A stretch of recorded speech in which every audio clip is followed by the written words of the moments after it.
দিয়েছে না আড়াইটা বাজতে তুই না কিছু না এই না 8টা বাজে আগে মিলি ভাই আমি আইছি সকাল তাই না মিলে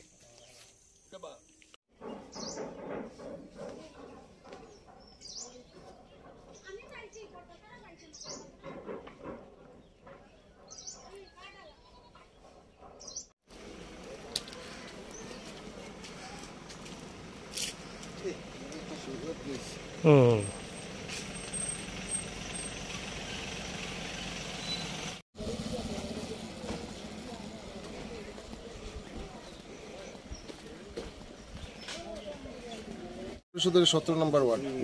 কি সমস্যা? সমস্যা হলো ফ্লাডের সময় তারা ইয়া কিছু মেরামত করে বাঁধের উপর দিকে জল গড়াইয়া যাইতে চায়, তখন ওই কিছু বস্তা বস্তা ফেলানি হয়। এমনিতে কোনো সারা সিজন যায় কোনো কাজ টাজ করে না। এখন আমরা তো ফ্লাডের সময় আমরা চিন্তিত থাকি, আমরা ঘরে থাকি না, আমরা ওই বাঁধের উপরে আইয়া উড়া টুরা বানাইয়া থাকি। ও যেখানে উঁচা জায়গা এখানে আমরা খুঁজিয়া আমরা এখানে গিয়া থাকি। এখন বাঁধের অবস্থা কেমন? বাঁধের অবস্থা খুব ভয়ানক, এদিকে চলাফেরার মতন কোনো উপায় নাই। সুইচ গেটটা নিয়ে কি সমস্যা? সুইচ গেটের এক সাইড দসিয়া পড়ে গেছে সুইচ গেট। এই সুইচ গেটে জল বাড়লে যে কোনো সময় সুইচ গেটের দিকে বাঁধ ভাঙে যেতে পারে।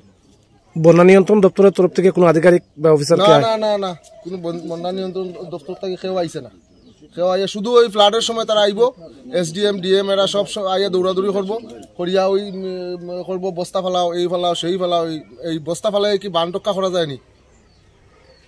জানে না তারা। সাংবাদিক গরম গরম